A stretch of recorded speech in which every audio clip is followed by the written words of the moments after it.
In the 1980 presidential election, after almost a decade of stagflation, candidate Ronald Reagan ran on a supply side platform that promised to simultaneously cut taxes, increase government tax revenues, and accelerate the rate of economic growth without inducing inflation. A very sweet macroeconomic cure indeed. On the surface, the supply side approach looks very similar to the kind of Keynesian tax cut prescribed in the 1960s to stimulate a sluggish economy. However, the supply-siders viewed such tax cuts from a very different behavioral perspective. Unlike the Keynesians, they did not agree that such a tax cut would necessarily cause inflation.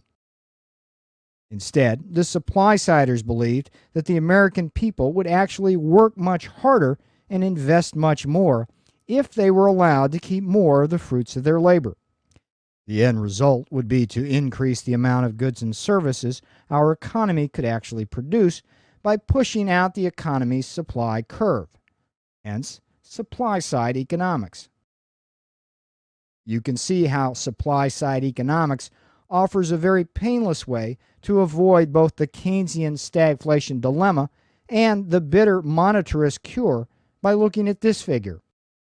After a supply shock, inflation rises while output and employment falls.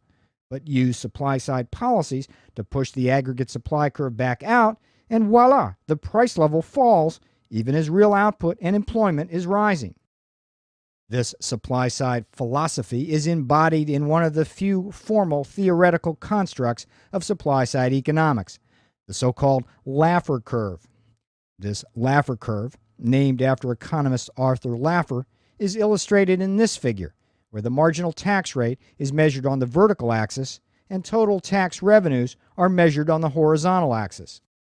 Note that the Laffer curve is backward bending, reflecting the behavioral notion that at some point people will work less the more they are taxed. This backward bend means that above a certain tax rate, M in the figure, an increase in the tax rate will actually cause overall tax revenues to fall. Note also, for a supply-side tax cut to actually increase tax revenues, the existing tax rate before the tax cut must be above M, say at a rate associated with point N on the curve. This is an important point because in the early 1980s, the Reagan administration simply assumed that the economy was in fact on the backward bending portion of the Laffer curve, and that a tax cut would increase total tax revenues. Based on this assumption, it moved forward with one of the largest tax cuts in American history. As the corporate tax rate was cut by 25% over 3 years, the top marginal tax rate on the wealthy fell from 50 to 38%. As part of its Reaganomics program, the administration also cut back sharply on the regulation of everything from monopoly and oligopoly to pollution and product safety, important elements that likewise affect the aggregate supply curve. The next obvious question is, did this supply-side experiment work? The answer is a difficult one. Here's what we know. The Reagan years witnessed significant declines in both inflation and interest rates, while we enjoyed a record-long peacetime expansion and the economy roared back to full employment. Unfortunately, however, as the economy boomed, so too did America's budget deficit. And as the budget deficit soared, America's trade deficit soared with it.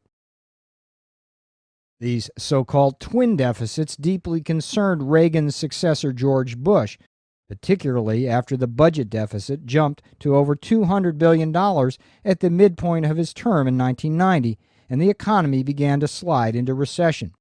To any red-blooded Keynesian, this onset of recession would have been a clear signal to engage in expansionary policy. However, in the Bush White House, Ronald Reagan's supply-side advisors had been supplanted not by Keynesians, but rather by a new breed of macroeconomic thinkers, the so-called new classicals, who had abandoned the old theory of adaptive expectations in favor of a new behavioral model known as rational expectations. We'll talk more about new classical economics and rational expectations in our lecture on the Warren School of Macroeconomics. We will also look much more closely at the twin deficits. In the meantime, please remember that economics is not something to be memorized, but rather something to conceptualize. So as you study it, think about it too. Your job and your business might just depend on it.